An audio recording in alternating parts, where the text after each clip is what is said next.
La raíz es un elemento principal de las plantas vasculares. Constituye la parte subterránea de la planta y desempeña una doble función. Por un lado, sirve de anclaje para la parte aérea y por el otro lado, absorbe el agua y los nutrientes del suelo. En muchos casos de ella surgen ramificaciones que a veces se extienden por una gran superficie.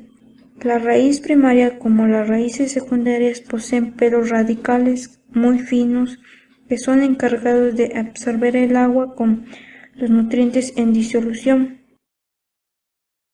El tallo es una porción del eje de las plantas que crece en dirección a la luz, se desarrolla en dirección contraria a la raíz, carece de una cubierta protectora similar a la que existe en las raíces. Se origina en el embrión y va desarrollándose a partir de meristemos, produciendo después tejidos más especializados que pueden agruparse básicamente en tres tipos: los protectores, los fundamentales y los vasculares, que se disponen concéntricamente. En el interior aparece la médula, que está formada por parenquima y contiene los distintos sistemas vasculares. En el exterior, la epidermis o la corteza, según los casos. Su división consiste en una serie de engrosamientos, separados por espacios. Pueden observarse en estructuras leñosas. El tallo herbáceo presente en las monocotiledóneas y las dicotiledóneas. El tallo leñoso se encuentra en las coníferas y en la mayor parte de las dicotiledóneas. En la estructura vegetal, la hoja consta prácticamente de los mismos tejidos que el tallo, tejidos protectores, fundamentales y vasculares, aunque varían en su disposición y proporción. Se presenta como una especie de apéndice lateral perfectamente distinguible en la mayoría de los casos. Es posible diferenciar la parte ensanchada. El limbo es muy delgado y las haces conductoras que lo atraviesan suelen sobresalir ligeramente formando los nervios. Consta de una pequeña central llamada mesófilo, rodeado a ambos lados por la epidermis recubierta de una cutícula.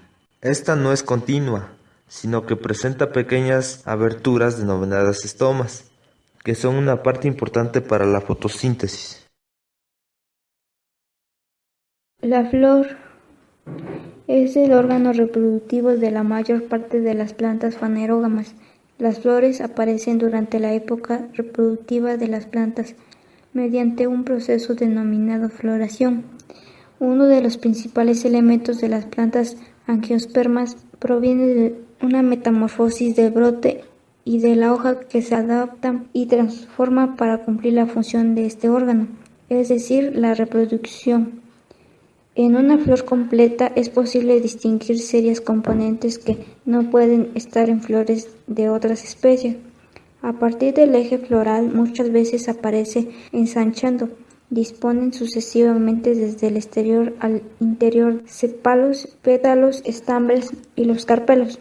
Los sépalos son parecidos a las hojas de color verde y constituyen en conjunto al cáliz. Los pétalos suelen presentar colores muy diversos y en conjunto se conocen como corola, con el objetivo de atraer agentes bióticos como abejas, colibríes, mariposas, para ayudar a que la flor pueda ser fecundada o trasladar el polen a otras flores para que se fecunden. Los estambres son órganos masculinos y constan de un filamento largo y una especie de caja que contiene el polen. Su conjunto recibe el nombre de androcio. Los carpelos o pistilos son hojas modificadas que forman el aparato reproductor femenino con sus tres partes: el estigma, el estilo y el ovario de la flor. Fruto. Después de la fecundación se presentan cambios importantes. En primer lugar, todos los pétalos y los sépalos y los estambres se caen. La semilla se forma en el interior del óvulo. El carpelo sufre una transformación y se convierte en un tejido llamado pericarpio. Al conjunto del óvulo y el pericarpio es a lo que llamamos fruto.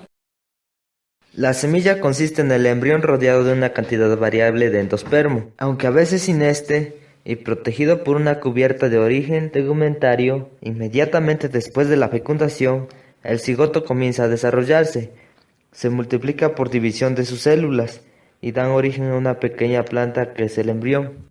Cuando decimos que se ha formado la semilla, ha llegado a la fase temprana donde detiene su crecimiento y se seca, pero no muere. Recubierta por la capa protectora de celulosa, es capaz de resistir mucho tiempo, incluso varios años, en condiciones adversas.